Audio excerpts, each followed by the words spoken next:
What? Do what? Let the dogs out. You know, like, ooh, let the dogs out. Ooh, ooh. Off the Hook, airing on offthehooksports.com. Your home for real news, real opinions, and what really matters about Tennessee athletics. Always available on Apple Podcasts, Spotify, Stitcher, Google Play, TuneIn, iHeart. Like, share, follow, subscribe. Always available wherever you find your favorite podcasts.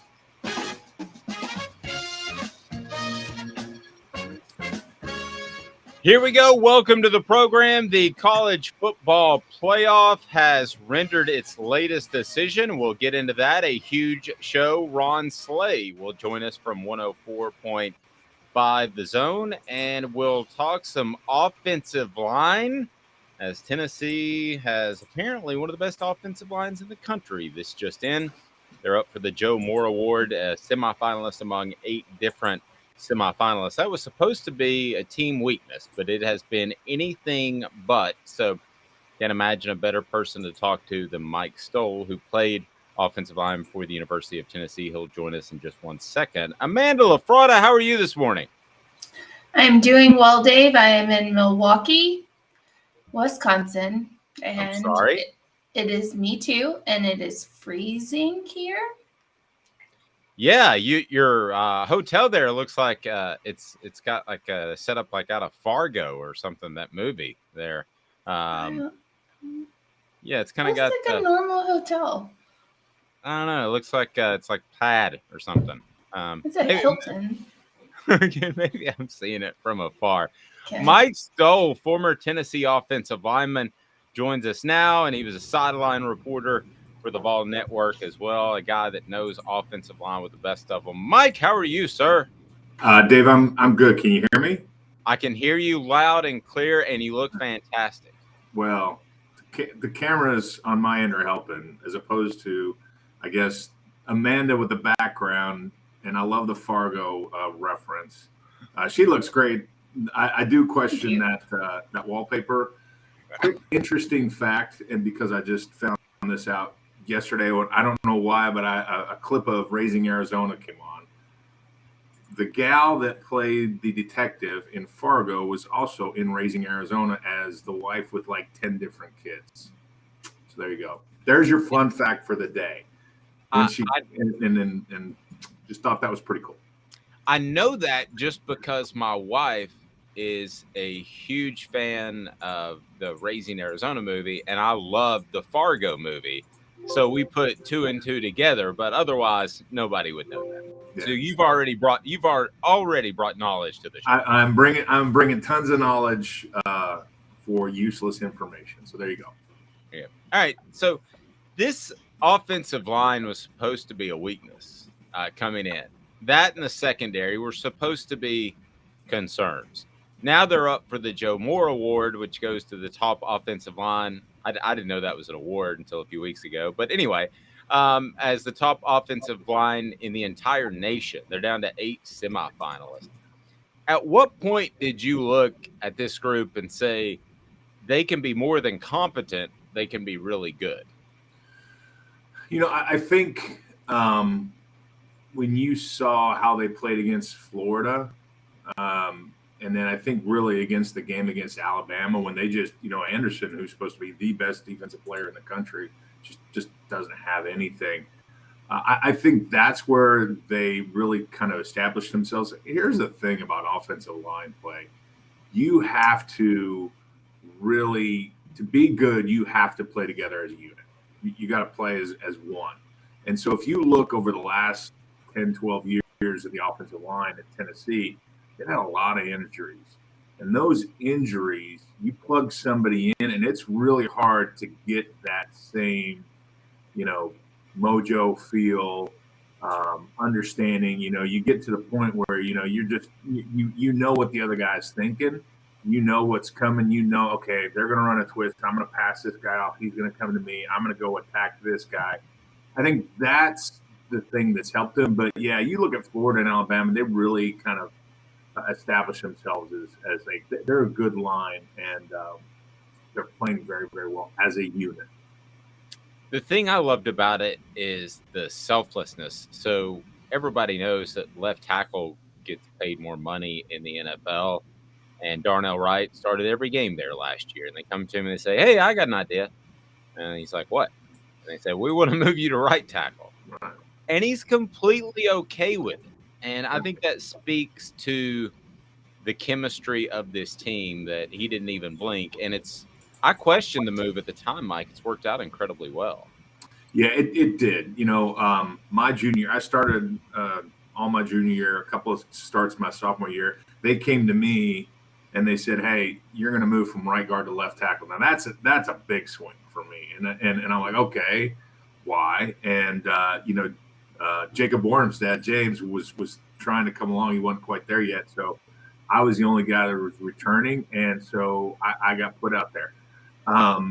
And I was like, okay, yeah, whatever I need to do to compete to help the team win. And that's not about me. That's how offensive linemen are. Offensive linemen are built around the fact of, hey, we don't get a lot of glory. We don't get a lot of attention. The only time we get called out is when we screw up, basically. So for us, it's all about going out there and whatever I can do to help the team win, right? And so there's a lot of internal pride that those guys have. There's a lot of mentality of the fact of, okay, if my guy does well, if that running back just scored, it's the running back, everybody's going to talk about it. Everybody's going to talk about Jalen Hyde. Everybody's going to talk about Bar Small, what they've done. But I've done my job, so that's why they did it. And that's all the gratification I need. That's all the attention that I need. And so that's kind of how these guys are made up. And, I love watching them play. They've done a great job. It's showed in how they've produced numbers.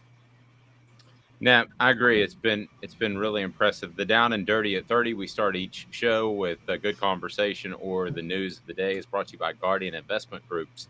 Guardian Investment Group is GIAPlantoday.com. And again, it's your opportunity if you go to GIAPlantoday.com to get the ultimate investment advice, and video conferencing with all that happened with COVID has made that possible, so they can work with you. And they're going to tell you why you should put your money there, not just say, hey, put your money there. And there's a big difference. GIAPlantoday.com. They can take care of your financial future. Tell them Off the Hook Sports sent you. The guy that received the award this week was Cooper Mays from the SEC. And now 4 or 5 of the offensive linemen have won the Offensive Lineman of the Week award. But it's funny, I talked to Cooper on Sunday, and Cooper wasn't real pleased with his play, had a hold, and didn't think he played particularly well. So, again, like before, I think that speaks to the high standard that this group has. Yeah, it does. I think the other thing you're going to see, those guys are juniors and seniors. They've been around a while. And so, they have set the tone for what other guys need to look at. And I've said it for years. Like, when Tennessee was doing poorly, they've got kids coming in that are freshmen. They're playing a lot of snaps. You've got, maybe not so much transfers, but guys that just, other people leave and you're there to play. So it's kind of the default, you get the position. But the thing is, for all those years, they didn't have anybody to watch.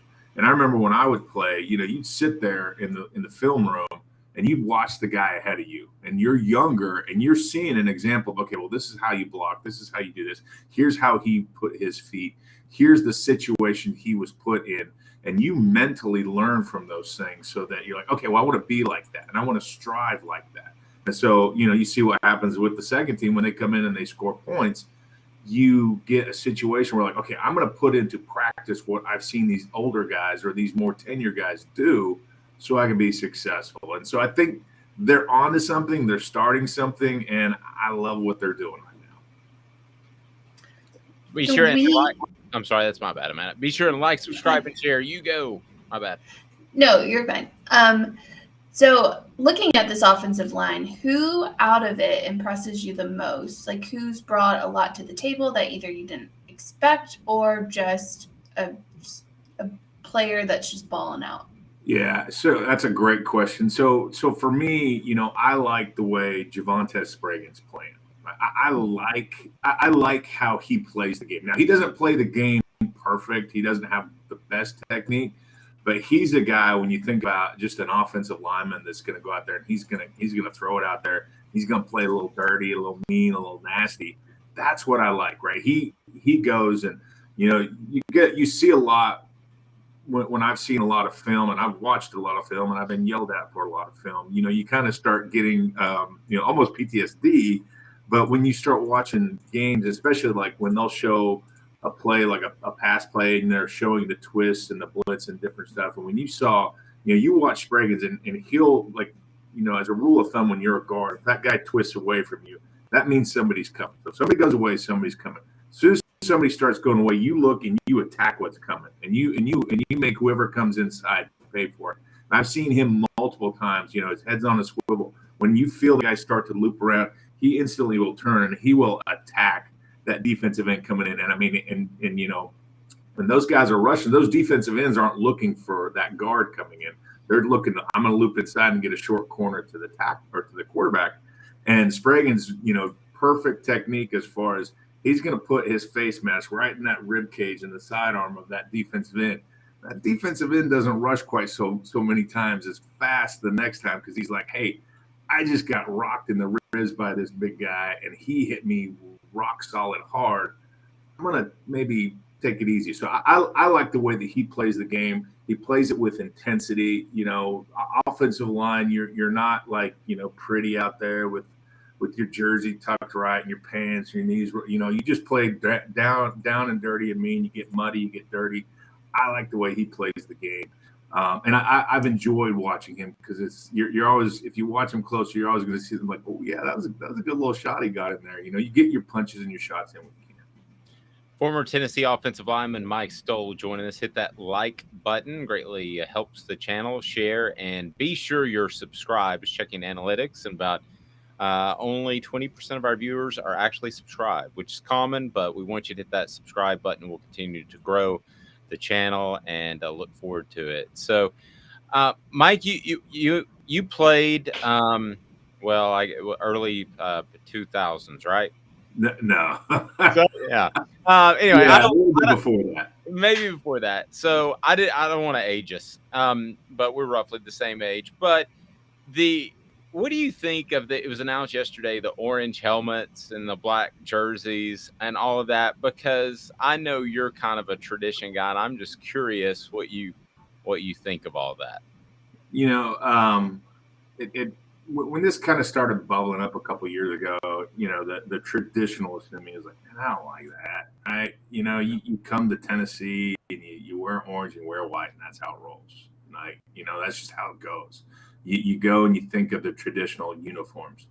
But I think, the world is changing. The kids are totally changing. The players, the way that they play, the way that they see things, I'm going to start a petition for where are my retributions for my NIL money. I felt bad if I took a steak dinner.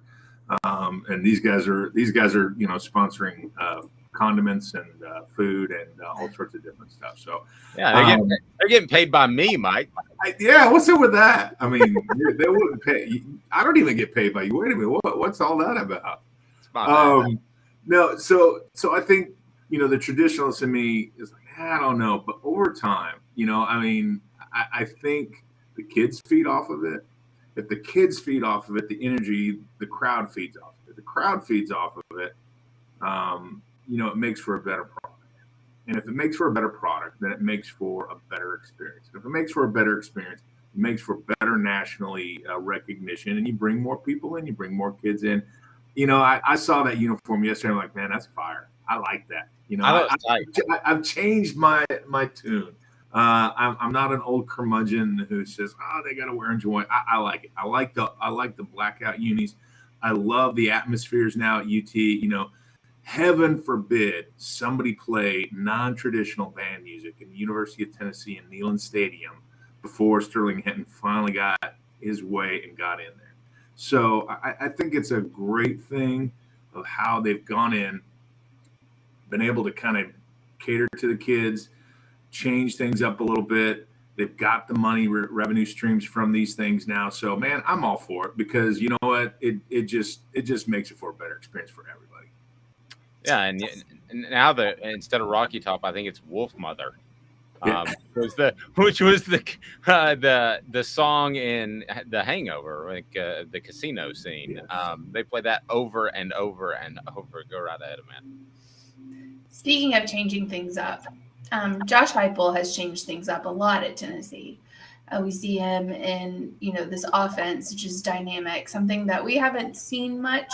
And I know that college is trending that way. How do you feel about Josh Heupel's offense, especially coming from an offensive player like yourself? Yeah, so I think, everything goes in cycles and trends, right? A couple years ago, it was all defense, right? Clemson's defense, Alabama's defense, right? And so then it's like, okay, well, we got to find a way to beat that defense. So it's always kind of how do I one up, right? How do I one up this great defense? How do I one up what's going on? So the offensive trends have changed. I really like it. And this is one of the facts too. I think Tennessee's offensive line, back in the days of traditional I formations, tight ends, tailback, fullback, they actually had fullbacks. The offensive line made the quarterback look good. Now, if you look at Tennessee, the quarterback makes the offensive line look good. They make the receivers make the offensive line look good. And my point is, so Tennessee this year so far, they've given up 22 sacks for 109 yards. Okay, so me just kind of thinking mindlessly one day, I was like, okay, well, that's not a lot of yardage on a sack. So that's less than 5 yards a sack. Okay, so what does that tell you? That tells you Tennessee gets the ball.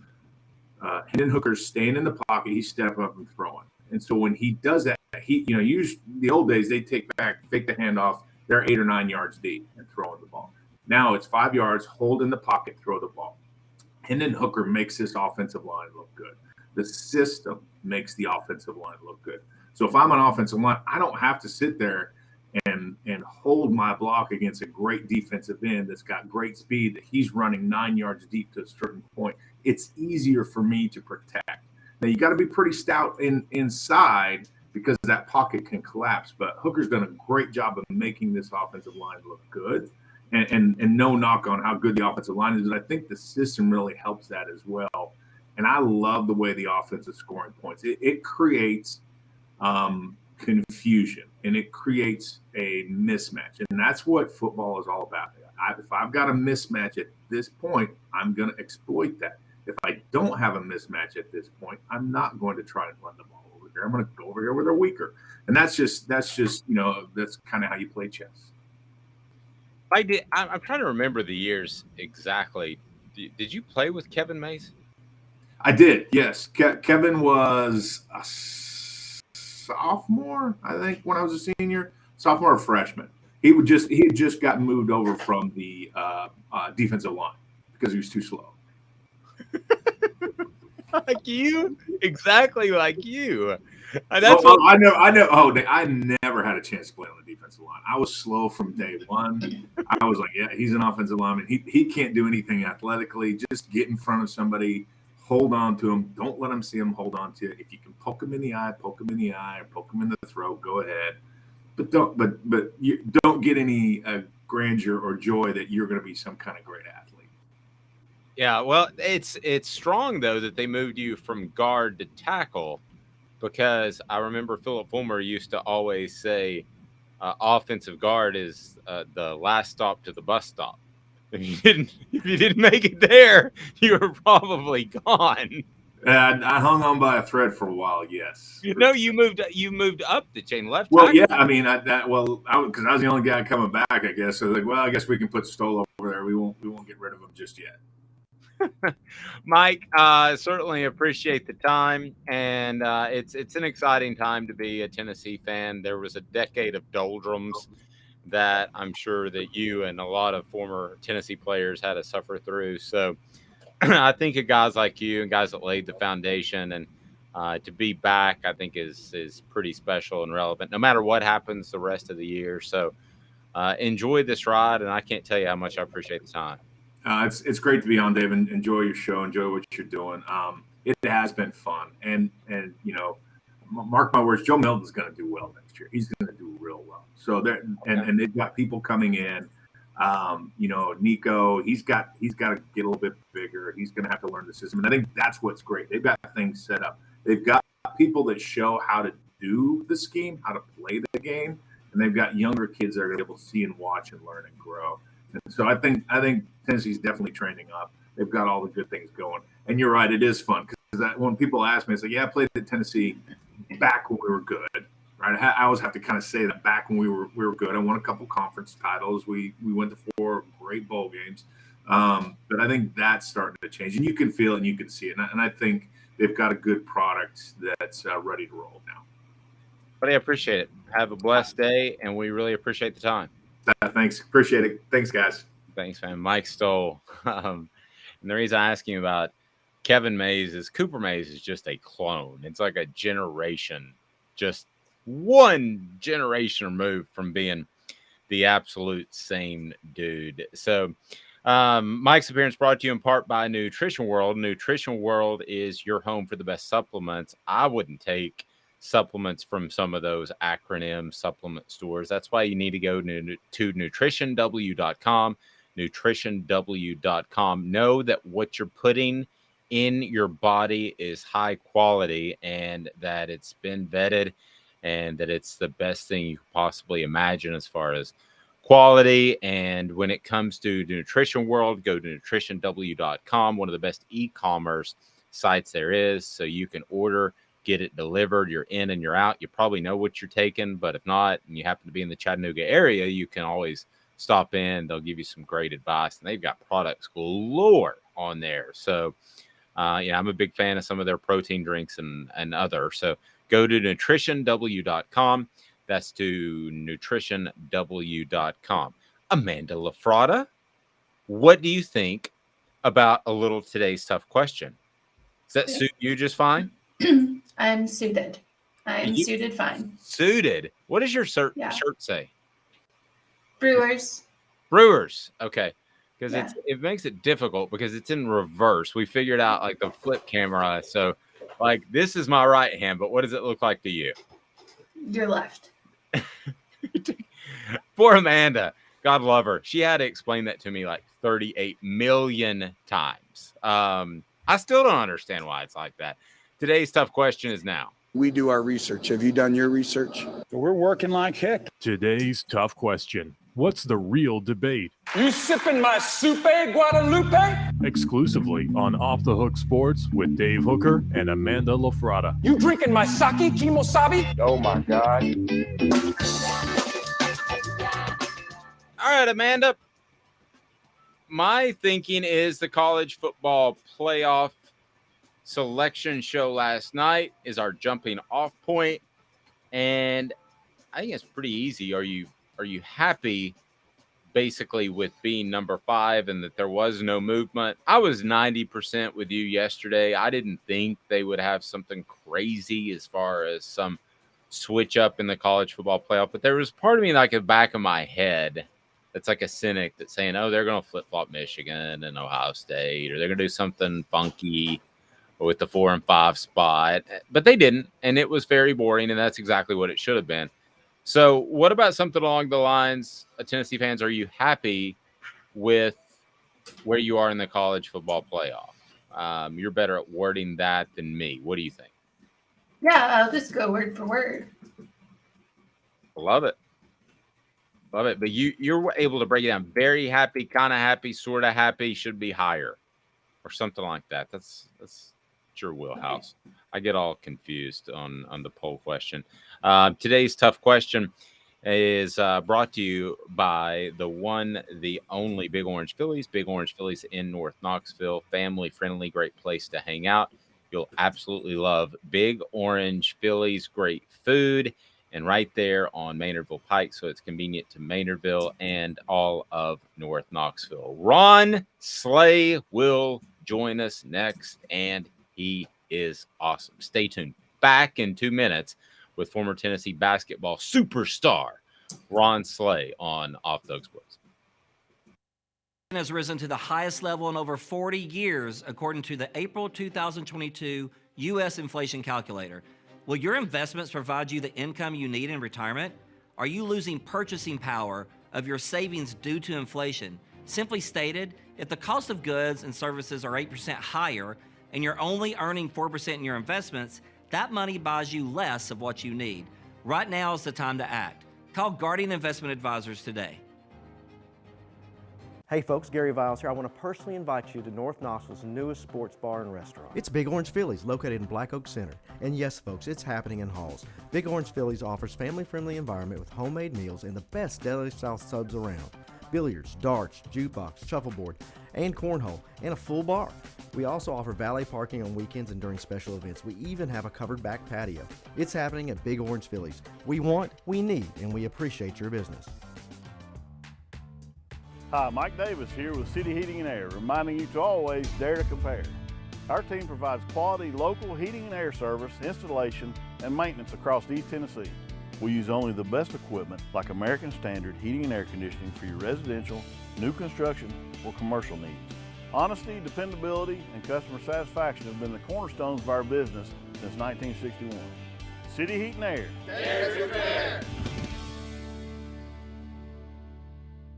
This is Al's Dish Barbecue Supply, so come on in and see all the different rubs and sauces we have, plus a complete line of Green Mountain grills. Don't be overwhelmed. We have plenty of help so you can produce the best barbecue and amaze your family and friends. Barbecue is America's food. We'll do what we can to bring you all the best products. We're Al's Nest Barbecue, but Chattanooga goes to grill.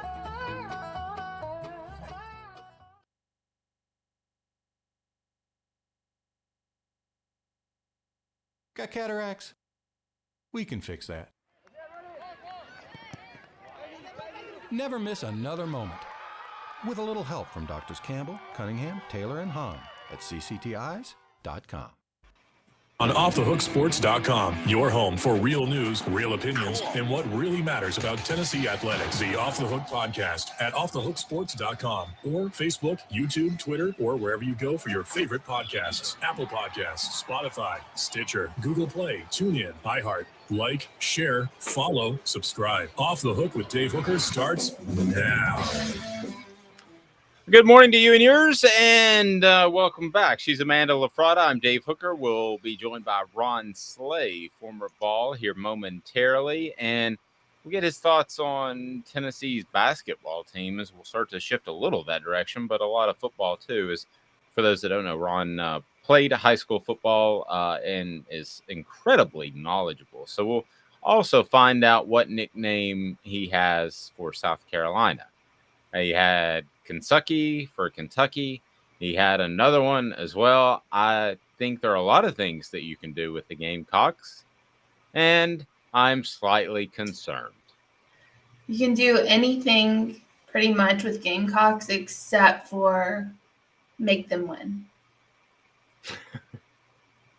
Is that wrong?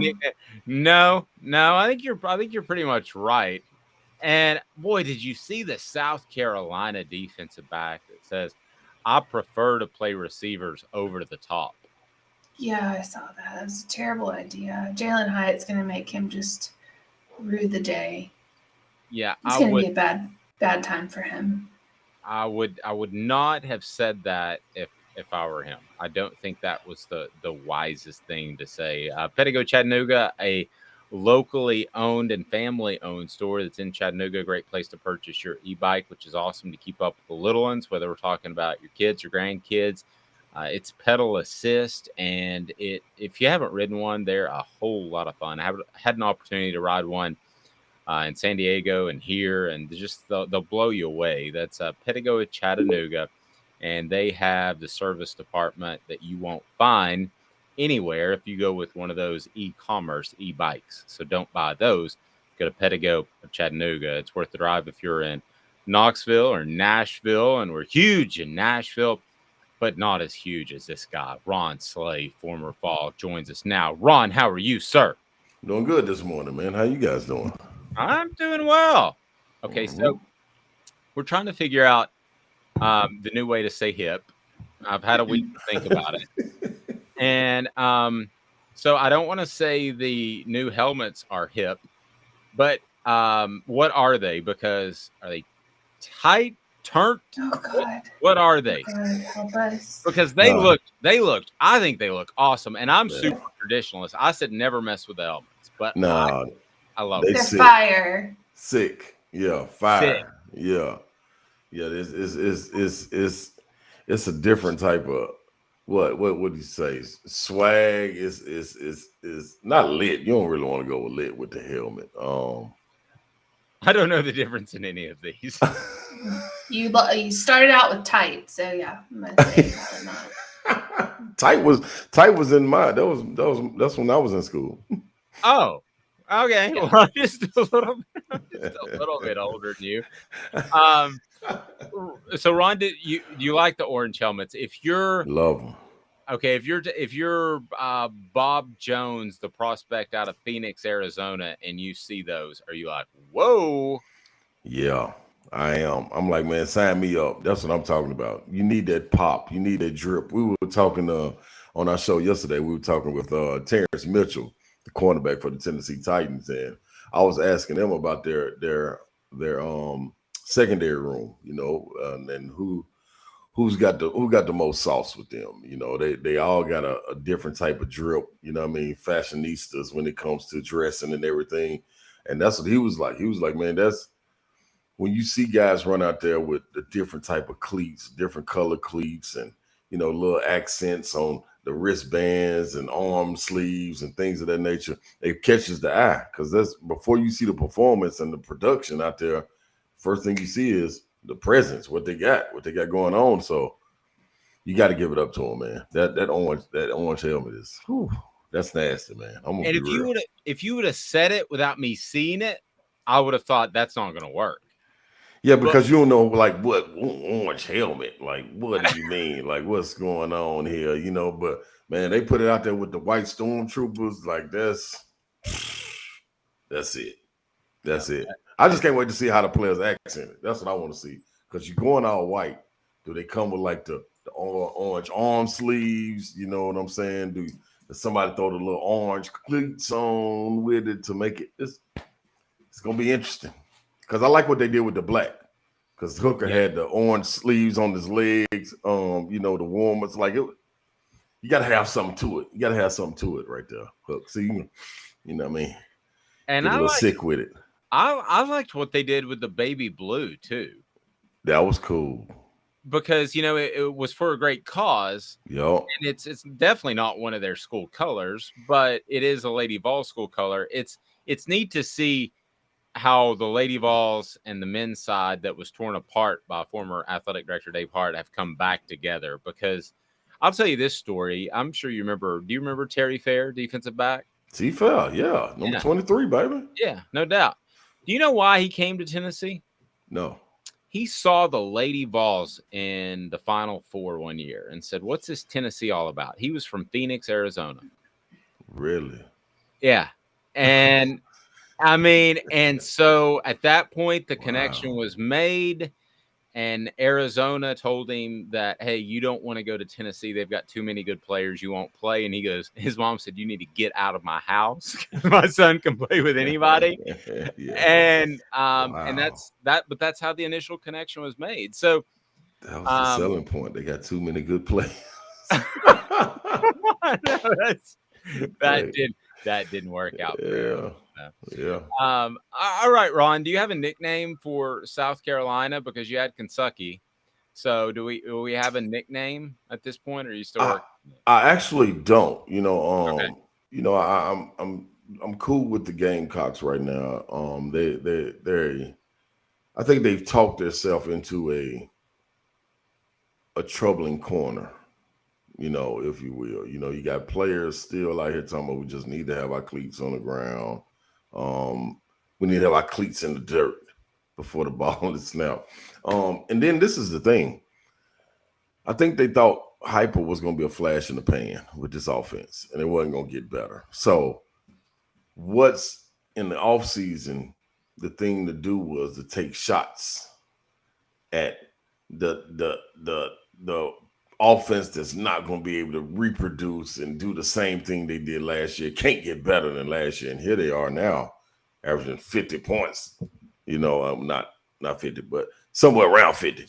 So you got Beamer taking shots early on with the Georgia State win. I think, these receipts have been kept. And if it comes down to it, and, Joe Milton throws a 175-yard pass to Squirrel on the 1-yard line with, I don't care if it's 10 seconds left, run it in. Matter of fact, quarterback sneak it in and going in there. Like, man, punish these people that were doing all this talking, man. The receipts have been kept, so we'll figure it out. You know what? The Gamecocks they're gonna have their own little nickname soon. They're gonna figure it out. They're gonna figure it out for us. Brittany has one on the message boards that I like. It's Game Hens. The game hens. Okay. I think there's something to that. I'll let you decide because I'm not hip. Ron's appearance brought to you by Zach England. Best and Brock. Zach England is a personal injury attorney that will take care of you against those big, huge monster lawyers with big, huge monster insurance companies. And Zach England is a personal injury attorney that is phenomenal. Zach's got your back. Be sure and hit that like button, the thumbs up button, subscribe and share so we can be a part of your day each day and then on the weekend as well. So, Ron, I want to get to some basketball, but I imagine Amanda has some thoughts on the college football playoff or some more football talk. Amanda, shoot. What do you think the outcome of this game is going to be? Tennessee, South Carolina. I mean, I know that's just a kind of a loaded question, but what do you see who makes the biggest impact and how do they do it?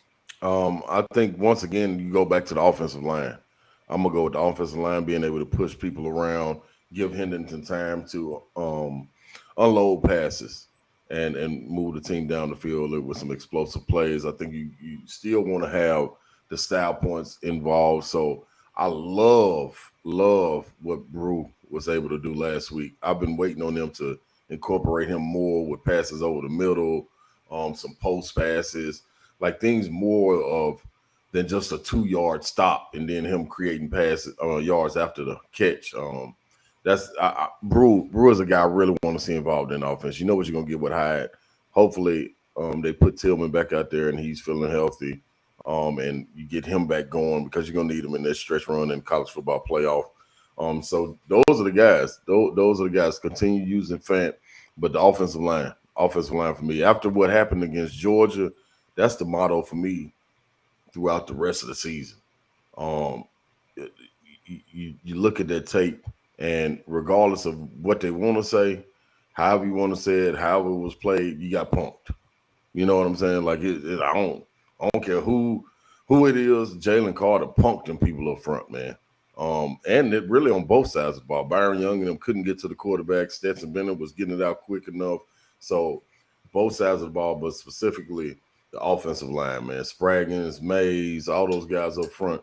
Man, that interior part, that center guard triangle right there, they got to be able to come with it, and dominate the rest of this season and going into the playoffs.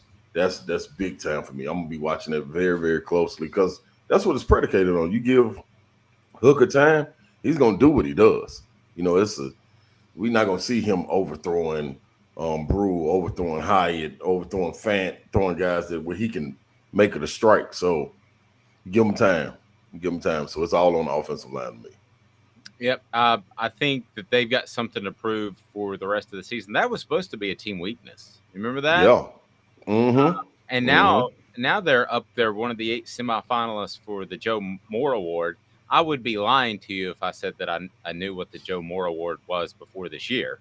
But it goes to the top offensive line in the country. So I've learned that, Ron. But, I mean, they've gone from questionable to competent to a team strength, which has been impressive. Yeah, you got to tip your hat off to them. And that was the thing coming into the season. You didn't know exactly. You knew what you were going to get from Hooker, but you didn't know how they were going to hold up. You knew what Mays was going to bring back to you. You were moving Carvin and those guys around. You bring Mincy in, who's going to play that spot. So the way those guys gelled and, were kind of an afterthought, like, we don't know what you're going to get. And then all of a sudden became intricate part of the team. And you're like, man, we need them. And then you start seeing them run the ball. You start seeing them be nasty. Pushing guys around, and then looking at the sideline, telling them, no, let's run it again. Like, that's what you want to see. You look back at the old teams And that's one of the things that jumps off when you think about championship teams. You look at teams like Big Fred Weary and Cozy Coleman and all those guys. Like, man, there was some big boy linemen, man. Like you had the Jamal Lewis's and the Travis Henrys and Peerless Price and all them, but that offensive line, man, when they walked in the room, you was like, oh, they serious. I understand why this defense is so good because, man, they go against them every day, and I understand why this O-line is so good. They go against this defense every day, so that's what you had, and I think you saw that. You saw that forming in this team throughout this year. Amanda, you want to jump in there? Sure. Jump on in here, Amanda. Jump on, Amanda. Don't sit down. Sorry. All right. So you said Brew McCoy is somebody you want to see more out of. Is there another player that you think that UT hasn't or Tennessee hasn't utilized or that maybe you want to see more from? Yeah, Squirrel. Squirrel White. Like, we came into the season, that's all we were hearing in the offseason. Like, where'd you see this guy? The speed is going to be a different dynamic. You sending this guy in motion, it's going to make the defense be attentive. Like, where's he going? And make them shift a little bit. And then you got the RPO off of that. It's like, whoa, you got Hendon Hooker with a good running back with Squirrel going in motion. The linebackers got to be froze. So I would love to see a little bit more of that. I think we saw some of it early in the season during when games got a little bit out of hand and he was put in. You saw it last week, him be able to use his speed to get behind the defense. I would love to see it more, even if it was just for a decoy. You send it a guy like that, and of course, Hooker doesn't have the arm that Milton does, but I don't even think that was a real play for Squirrel. It was just like, no way he's going to throw this ball 70 yards, but you send the guy on a go, and the safety is like, no, he's not throwing it to him. And then you look up and the ball's in the air. It's like, whoa. So just if you were going to use him to just take somebody out to spread the field, space the field, get the secondary trot back, I would love to see him on some jet sweeps. I'm sure Hypo, man, with the mind that he has so many different packages for him. I'm just wondering why we haven't seen it as much, when he was raved so much about. In the offseason. That's one of the guys I was really looking forward to. And granted, he's young, plus you got so many weapons, like you would be taking the ball away from a guy like Tillman, Brew, Hyatt by getting him the ball. But still, that's one of the guys that I think is, when you talk about a difference maker, at some point, speed kills. I mean, it is what it is. You can't coach it, can't plan for it. And that's what this is. This offense is tailored on, this speed. So I would love to see him get a little bit more active in there. I think the exciting thing for Squirrel Ron is maybe not this season, or maybe going into the college football playoff and or bowl game, is that he's going to have more and more time learning that slot position. Because if you look back, Velus Jones had basically one off season to learn it and had a great year. And now you've had Jalen Hyatt, who admitted that going into last season, he didn't have the right mental mindset. So now he's had 1 year basically under his belt to learn it. You're going to have Squirrel White, who's a freshman this year, have 2 years to really learn and develop at that slot position. I think he's going to be a scary player. I don't know if it's this year or not, but I think he's going to be scary good. Yeah, I agree with you. And I think that's one of the things with this offense. You see guys get wide open, and you're like, golly, that was easy. So you think that this offense may not be as advanced or complicated as it is, but like you said, when you listen to guys like Hyatt and them talk, all they talk about is, man, we also get to read and react out there at the position, so you can react to the defender, whether it's breaking off the route, and Hooker knows that as well. So it's so many different nuances and different spaces that you're in that, it's got to be difficult to learn. I mean, it's not last year where you looked like it was 1 read, 2 reads, and then go. Now you got Hooker scanning the field, taking his time. So there's got to be a lot of things. And then you also play off of each other. The reason Jalen is running free like that is because Brew is a decoy cutting across, and it's all kind of little things. So yeah, I agree with you, man. It's going to be a lot to learn, and when he does, he's going to be dynamic. Kind of like I would remind me of like a Kadarius Toney. That's what I would expect them to be like. I would expect them to be like that. I hadn't thought of that comparison. All right. You're welcome, Dave. Thank you. By the way, just for the record, we also have before Amanda jumps in there. By the way, you're blowing up because we can always tell because the dating sites are posting all over our. Hey, so we're in Nashville, baby. We brought the bachelorettes with us. You can bachelors and the bachelorettes.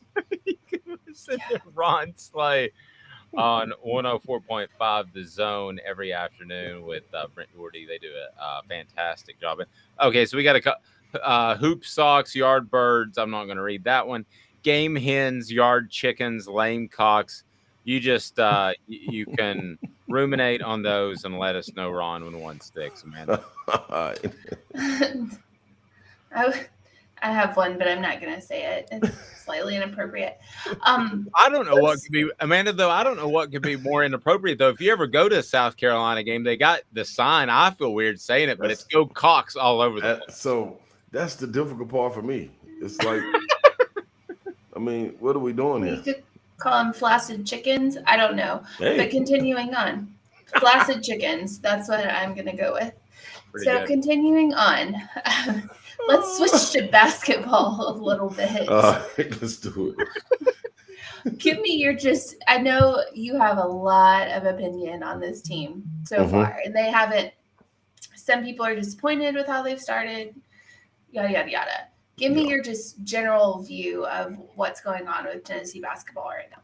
Well, first of all, before we can get into that, the people that are disappointed, man, just pump your brakes and relax a little bit. You're going to see this throughout the non-conference schedule. One, because of the transfer portal, the playing field is even, and you got to imagine these guys that are coming in here, that are coming to these universities, can really play. You know, a lot of them just getting opportunities now, being on the big stage to play against teams like Tennessee, Power 5 conference teams.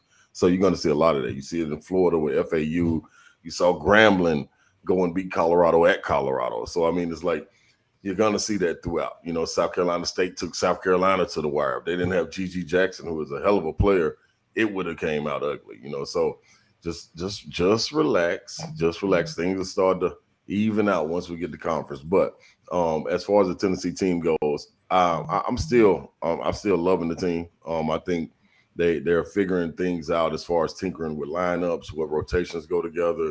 It's difficult when you got a team that's led by a guy in Josiah Jordan-James who's coming back off of injury. How do you work him back in? And then when you work him back in, what do you do with the minutes that you've been given to Julian Phillips? You know what I'm saying? So Tyreek Key is another guy who, when you come into a situation and you're a new guy being dropped into a situation where a team is a championship pedigree team coming off a championship, you don't really want to thrust yourself into a role of stepping on toes or I'm that guy. You kind of want it to happen organically, and in a sense it has. And I think he has to do a better job of accepting who he is. You're a scorer. You've been brought here to score. If you don't shoot, you're hurting us. So you don't need to turn down any shots. You know what I'm saying? Like, I think Santi had the same problem when he first got here. You know, he was in the backcourt with Lamonte and those guys, and he was like, man, he still had a flamethrower then, but he wouldn't shoot as much because it was like, this is their team. Let me just work my way in here, you know. And you know, you saw that change. Now you blink your eye, he's letting it go, you know. So you just got to get comfortable with each other, and it comes from playing. You know, it's nothing like being on that stage. I think this Colorado game that they had, they just missed shots.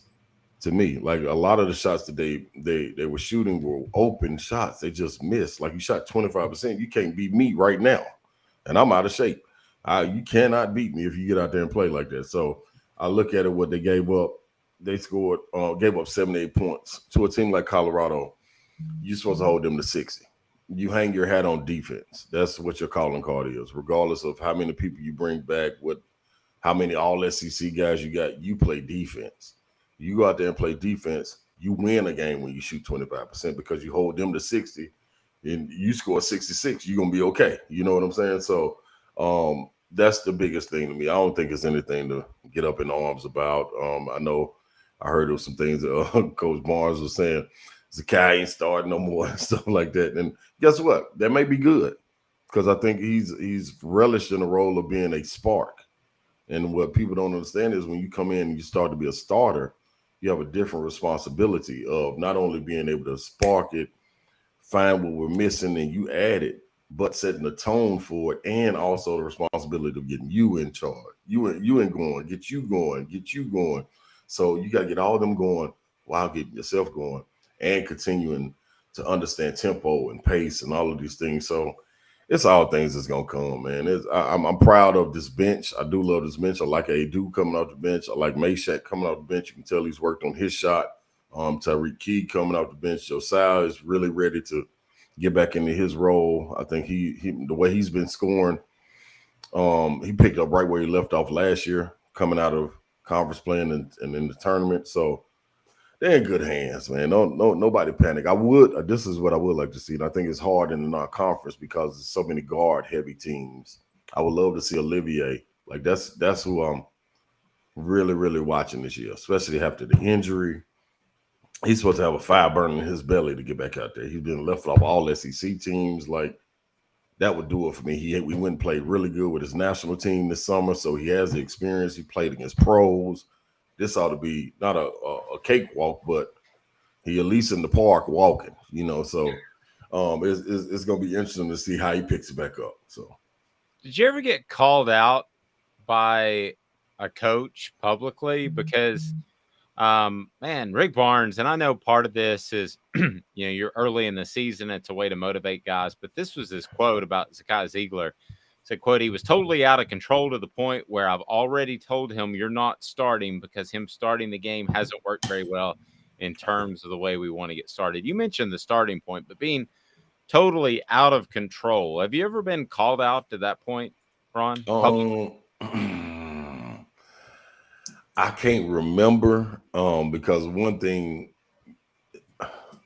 I don't remember. I think I may have got called out because of talking, and I thought the coach thought I was being distracted from my game by talking. So I responded with being quiet for 2 games, and my performance wasn't the same. So he told me to go back to talking. But outside of that, Jerry? No, Buzz did that. Oh, okay.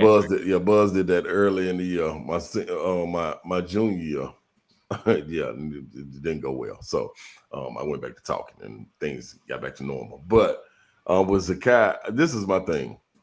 You saw this with Barnes, and the reason Barnes is able to do this is because of the relationships that he has with these young men off the court.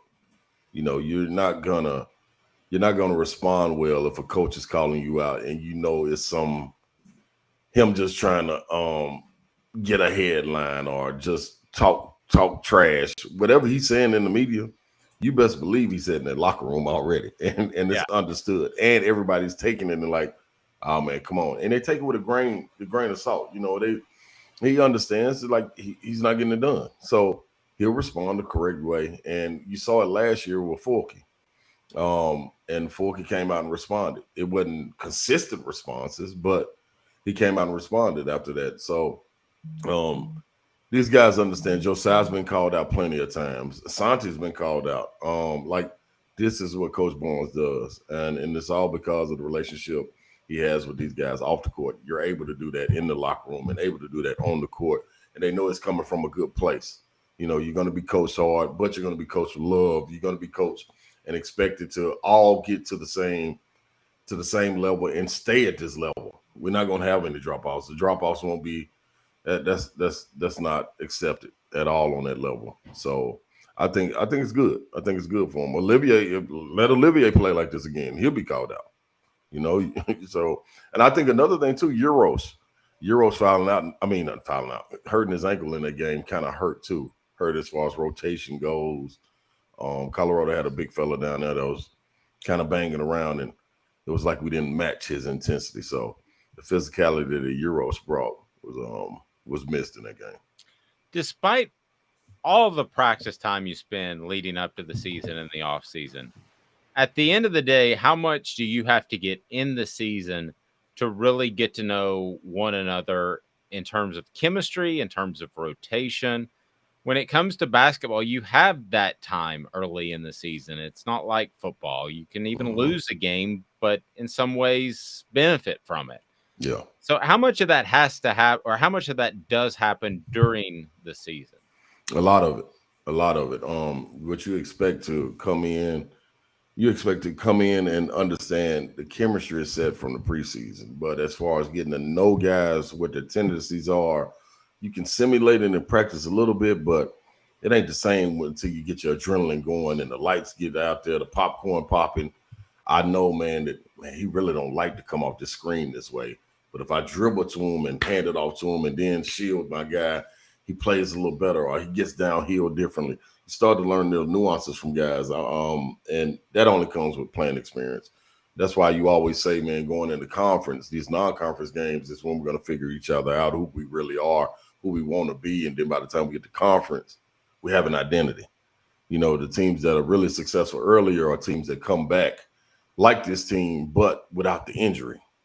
Like if we were able to get those 5 out there and you were able to incorporate Julian Phillips not in the starting lineup, Tariq Key not in the starting lineup, but you had Josiah, Santi, Zakai handling the pressure, Olivier, and Euros down low.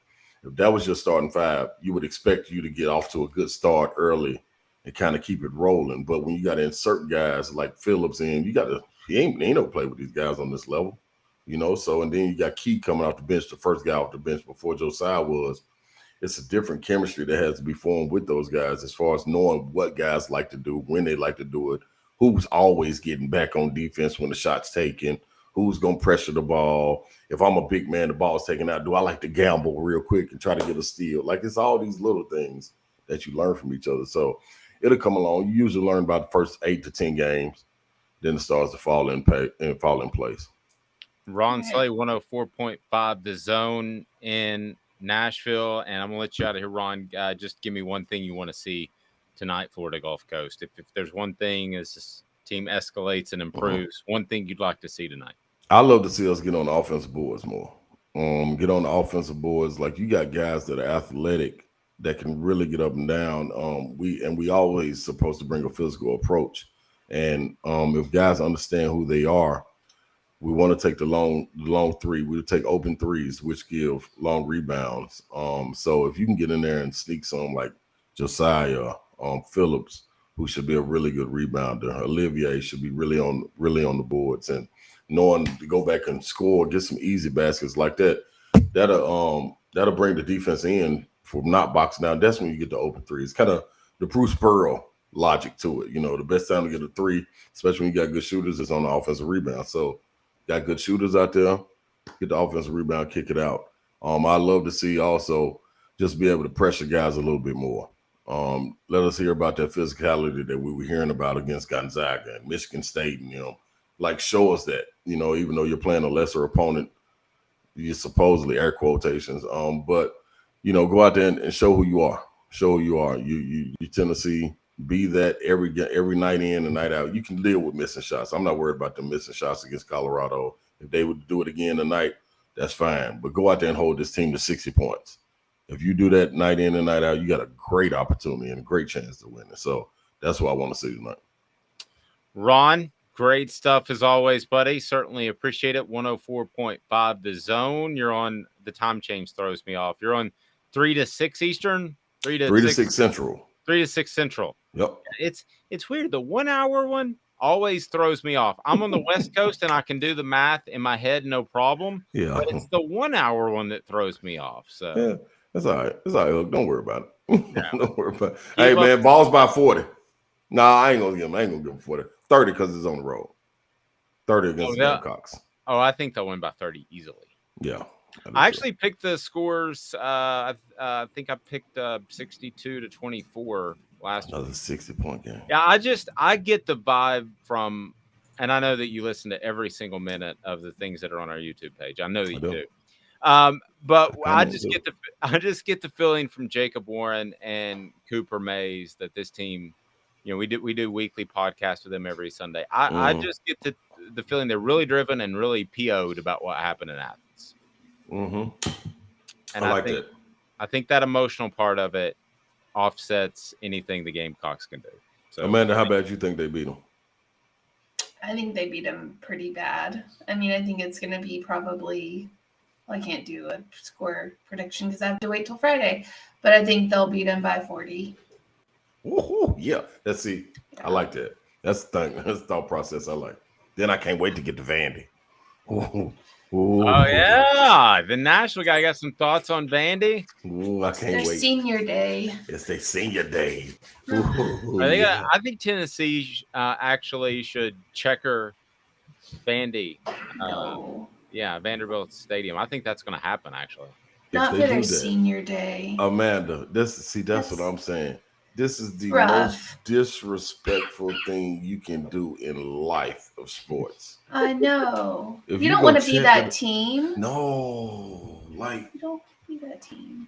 Golly, man. I listen. I've been petitioning Vandy. Go buy all your tickets, please. Vanderbilt, whatever you got to do, go buy all the tickets, and just don't let nobody come. Don't sell them nobody. Just buy them all, and just, hey, do not let Tennessee fans come in now and check that stadium. If it is, I'm going bananas. I'm going bananas. They'll never hear the end of this. I think it's going to happen. Hook, I hope. I will tell you this. I was there in Nashville, and they're doing some renovations on the stadium. Mm-hmm. And I just hope that you've never been to the press box. There's a large pole that is right in front of the elevator that you have to duck under to get to the press box, and was there for a decade. I hope they get that fixed. I hope that's part of the renovations. That place is dumb. If they check at that place, they got bulldozers sitting right there in the end zone.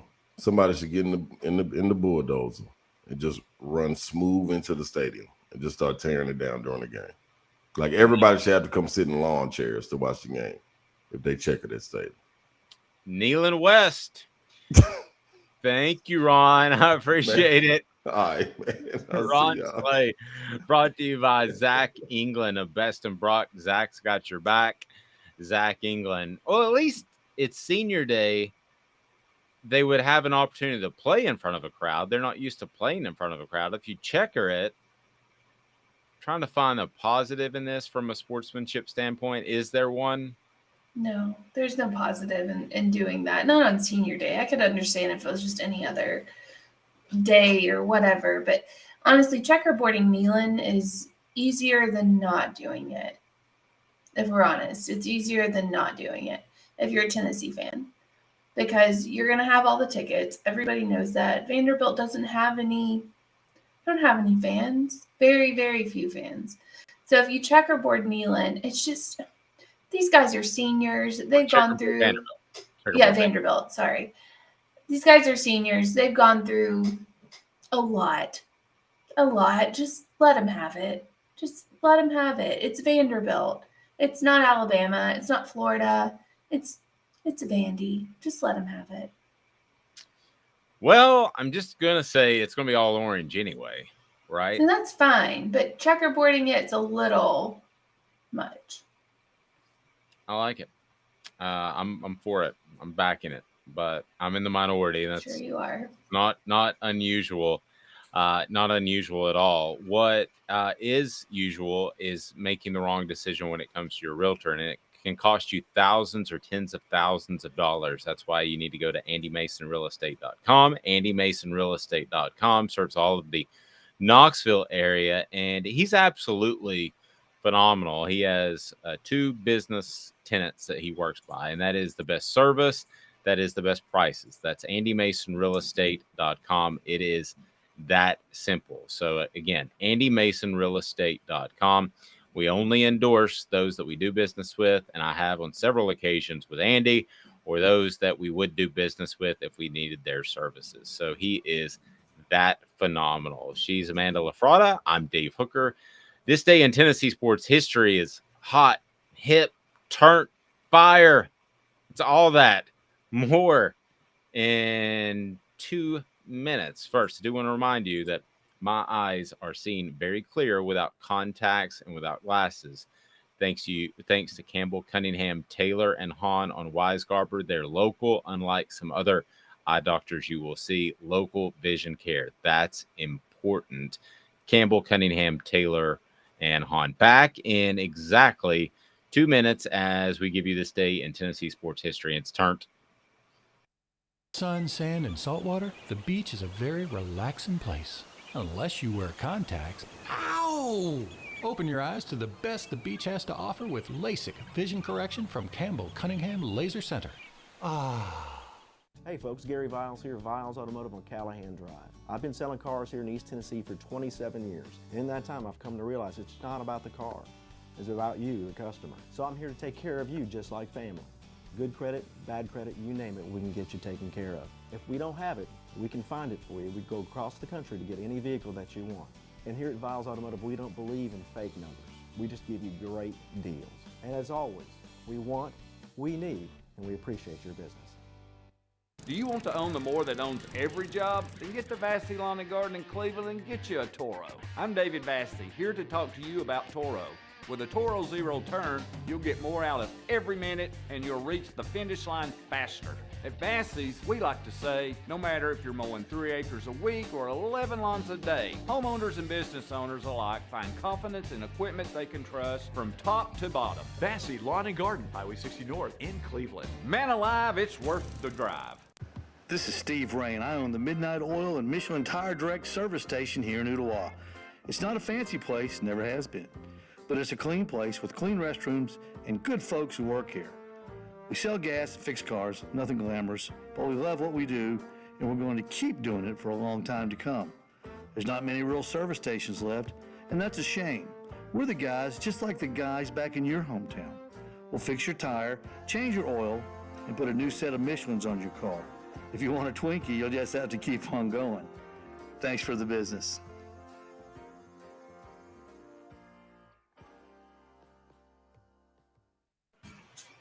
All righty, here we go. It is this day in sports history, and today it's brought to you by Zool Beer Company, xulbeer.com. It's tasty, worldwide award-winning craft beer, zoolbeer.com. This day in sports history, putting things in perspective, exclusively on Off the Hook Sports with Dave Hooker. You're so old. When you were a kid, rainbows were black and white. And Amanda LaFratta. New Kids on the Block just called. They wanted you as a backup dancer.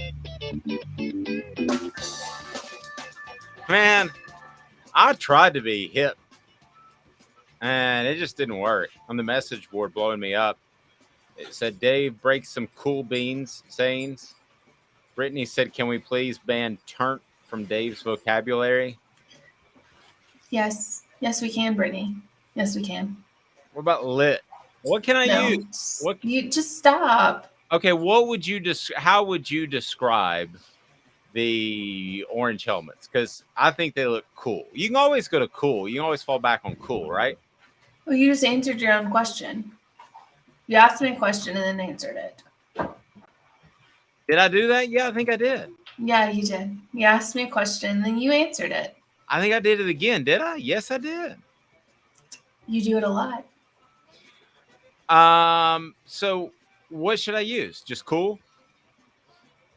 Dave, only you know the answer to that. No, I'm asking you. You're hip and younger than me. I'm not hip and younger. I am old. And I do not try to keep up with the kids or the times. I'm like, oh, I like those. I like those jerseys. I think they look cool. Or I think they're awesome. Or I think they're sweet. Yeah. How about sweet? Sweet. Yeah, I think Sweet's I think those helmets are sweet, and I'm usually a traditionalist, so I usually don't go down that path. But man, I think they're sweet. How about that? That's much better than turnt Okay. or lit. I gotta be honest with you. I don't know what turn of the lit means. Grant, bringing you back. November the 16th, 1996. This day in Tennessee sports history. Number 12 Vols defeat Arkansas 55-14 in Neyland Stadium. The score was tied 14 at halftime. Arkansas was held scoreless in the second half, and Tennessee scored 27 points in the fourth quarter. A guy that you may remember, his name starts with the P. Peyton, I think it was. Peyton Manning completed 23 of 24 passes for 227 yards and 2 touchdowns in the third quarter.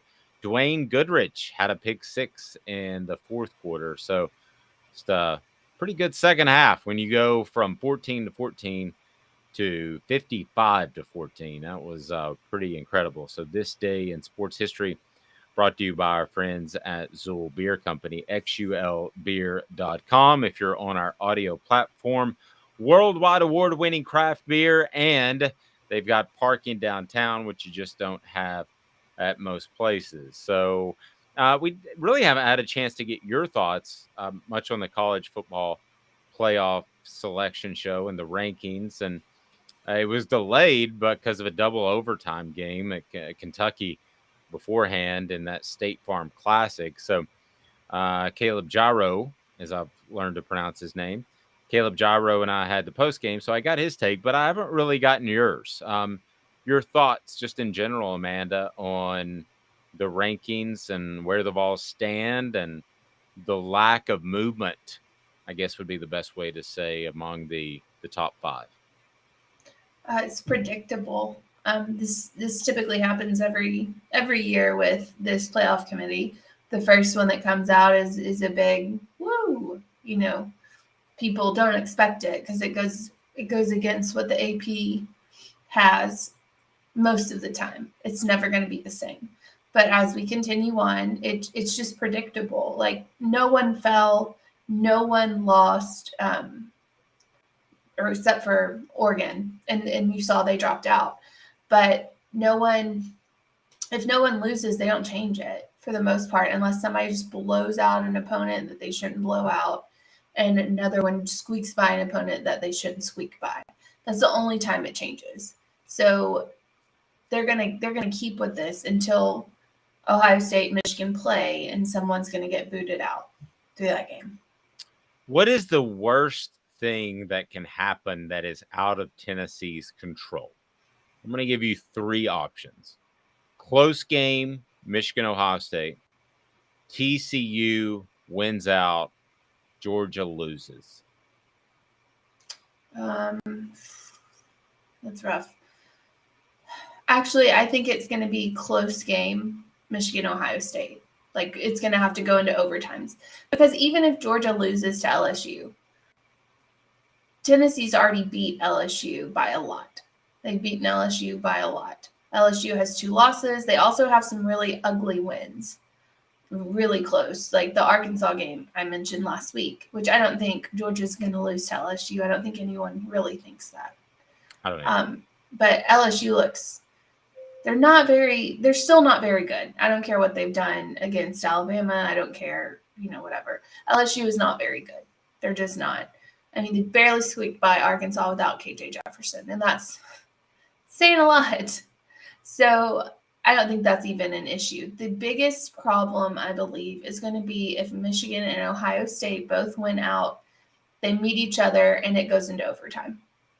That's going to be the biggest issue because you're going to have Georgia who, beat Tennessee by 2 scores, and you're going to have a Michigan team that hasn't lost and an Ohio State team that hasn't lost that one barely loses to the other. And I think it's going to be hard to make the argument that you keep Michigan or Ohio State out if TCU wins.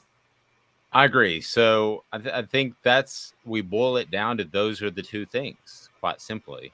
You don't want the Michigan-Ohio State game to be close, and you don't want TCU to win out.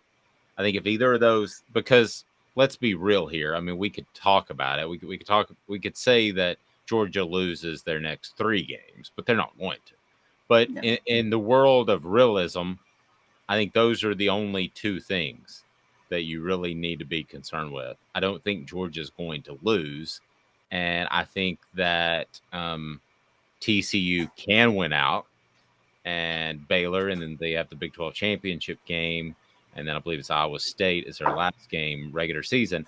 And then you have Michigan and Ohio State that are both very good teams, so that could be close. So at the end of the day, Amanda, I think that the 3 of the top 4 teams in the nation could well be in the SEC. I definitely think 2 are. But if you have the Michigan-Ohio State argument and they both get in and you have TCU win out, then suddenly Tennessee is that team that's left out. Amanda, the other thing that we discussed with Caleb Gyro last night, and that is, does the committee look at the end of the season? Do they weigh that heavier than the beginning of the season? Because in college basketball, that selection committee does. They say openly, they weigh the last 10 games, how you're playing going in to the tournament. So that would seemingly open the door for LSU. Again, we're back in dreamland, so to speak. But that would open the door for LSU because they played good at the end of the season. But have they? Do they have the body of work? I don't think so. No, and it's not like they've gotten progressively better. They really haven't. They haven't gotten progressively better. I mean, we saw it again with Arkansas and KJ Jefferson missing. They barely won that game. I mean, barely won it. So I don't think LSU is making these gigantic strides that people are giving them credit for. I think that they just caught, people are giving more credit to Alabama than Alabama deserves. And they just caught Alabama, a not as great of an Alabama team as usual. So, and they barely won that too. So, I mean, it took a gutsy play call too. I mean, if that goes to overtime, I'm taking Bryce Young. Yeah, and it also took a very poorly schemed defense play by Alabama the entire game.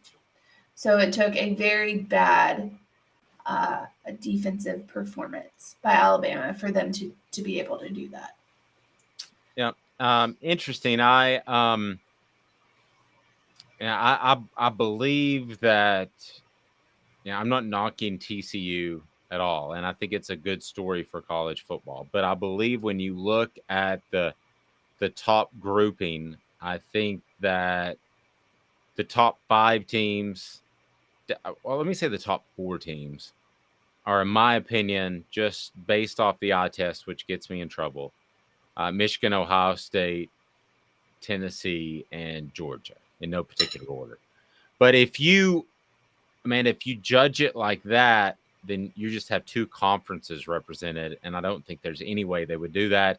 And Tennessee, even if TCU just won their last 3 games by a point, Tennessee is not going to jump TCU, I don't think. Doesn't TCU have to lose in order for Tennessee to jump them? Yeah, I think the College Football Playoff Committee has made that clear.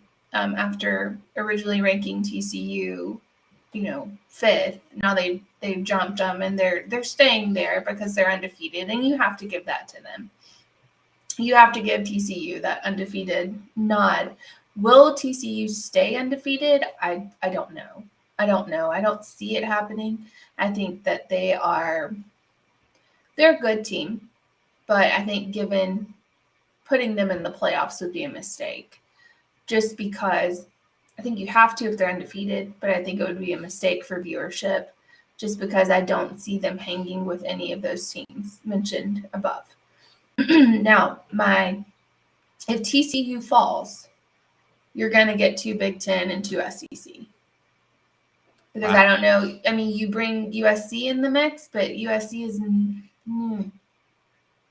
USC is really not. If TCU loses and Michigan and Ohio State come down to the wire, you're going to have 2 SEC and 2 Big Ten.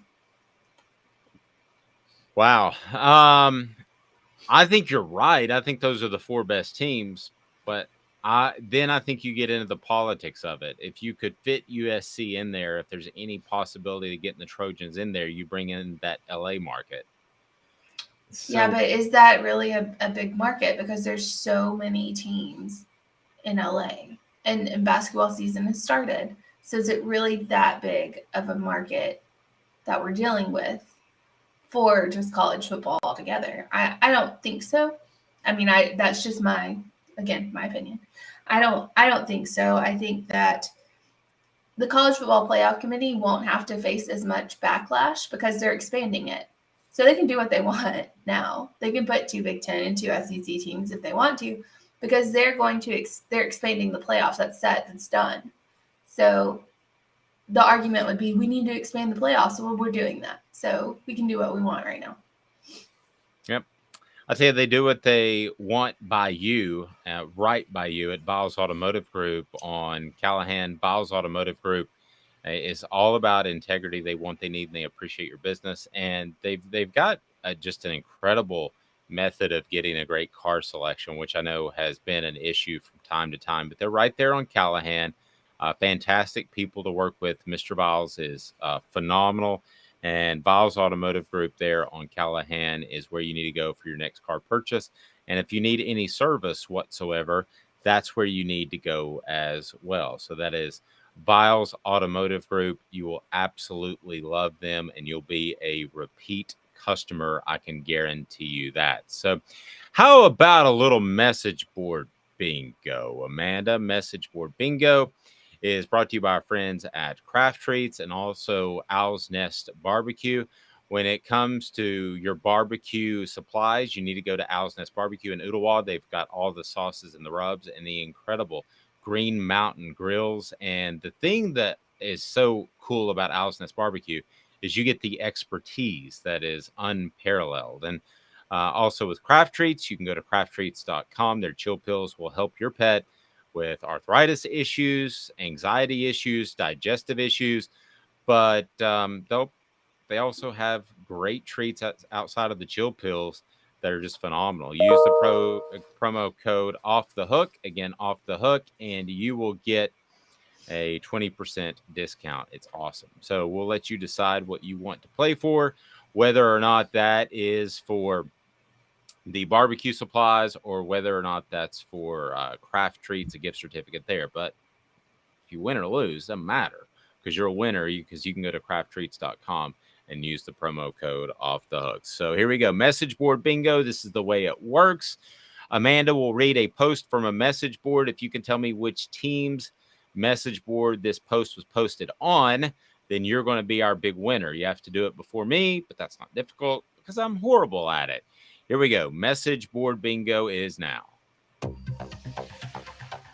Dabo and James Franklin. Hearing from someone fairly well connected, we have made contact with both of them. If true, this is truly uncharted waters for our program. I think I know this. You have 10 seconds starting now. And by the way, I'm told that we have Clemson. Brittany, it wouldn't be Clemson. We have Auburn. It's Auburn. I think it's Auburn. Yeah. So Tennessee Junior, shoot me an email. You will win. It is indeed Auburn. Tell you what I'm told about that from a really good source. Here's my email for your prize. Told by a really good source, Lane Kiffin would take that job, and that Auburn is about split down the middle, 50-50.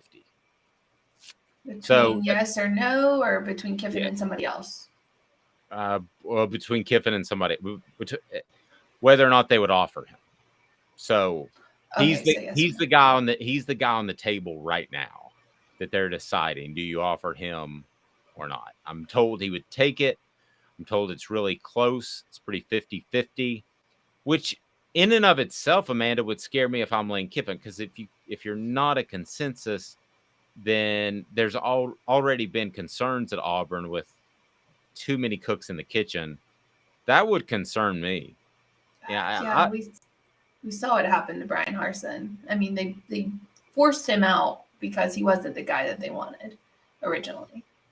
So, I mean, I'm not saying he's a great coach or anything, but he never had a shot.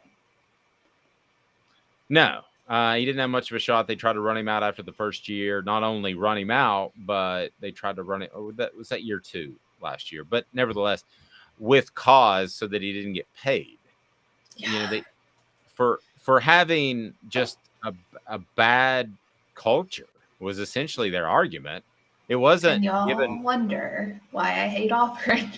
I mean, it wasn't giving players money in McDonald's bags and your wife being involved and several coaches being involved, that's when you get to the point that you're for cause.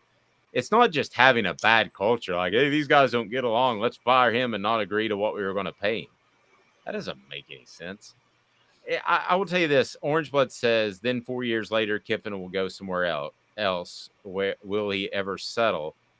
I would say this about Lane. If I were him, I wouldn't make the move to Auburn. And I say that because they seem unsettled still. And Ole Miss, there's a glass ceiling there, but you maximize that. You get to Atlanta 1 year, and then you got some big-time options. You don't know what's going to happen with Steve Sarkisian at Texas. They're building that program up. Yeah, I mean, they're building up from an administrative level. I mean, there are all kinds of better jobs that will, not might. Alabama's wanting that I would include in this, that will come open in the next 3 to 5 years. Oh, yeah. I'm just thinking Lane Kiffin at Texas. Oh, that's awful. I don't think anybody wants to see that except for maybe Texas fans. I think you do because there. Exactly. That's what I'm saying. That's scary for every other college football fan. Unless you're a Texas fan, you don't want to see Lane Kiffin at Texas. You don't want to see Lane Kiffin with unlimited money and unlimited power. That's like Thanos. That is terrifying. Thanos. Love the Marvel reference. Thank you. I like Marvel, but yeah, that is terrifying. You do not want to give Lane Kiffin that much money and power. No. It's scary. Go to Auburn, Kiffin. Go to Auburn. Yeah, the thing is, if it feels like his next move is going to be his second most significant move. His most significant move is always going to be Tennessee to Southern California. And whether or not that was the right move when they were facing NCAA issues and the timing of it and the way that affected the way he's viewed forever. That's always going to be his most significant move. But his second most significant move, and the move that might define his career, if it's to Auburn or if it's to potential Texas or Alabama's not going to hire him, but I know for a fact they don't like him. But if it's a major program that's bigger than Auburn, then he can have great success. And I think he's good enough to win a national title if he has the right support around him. You can win at Auburn, but just to me, I think there's going to be greener pastures in 2 or 3 years. He's frustrated. A lot of cows down there. There are a lot of cows. A lot of pastures down there. There are a lot of pastures, a lot of cows. And I just think with Lane, he needs to be really, really careful about his next move. And I'm not sure that Auburn's it. I'm not sure that I would want to go to a place that gave me complete control. And if he didn't say that, I'd be really concerned. JJ says Deion to Nebraska. I'll tell you what, somebody is going to make a great hire in Deion Sanders. Because he is going to recruit. He is going to be the cooler, hipper, whatever term you want to use, Philip Fulmer. That's what he's going to be. He's going to recruit. He's going to hire 2 great coordinators. When he goes to the right place, he's going to have success. Skinnier, much skinnier, Philip Fulmer. Skinnier and slightly darker as well. But yes, I think that he's more handsome. I'll let you be the judge. Better athlete. Oh, well, yeah.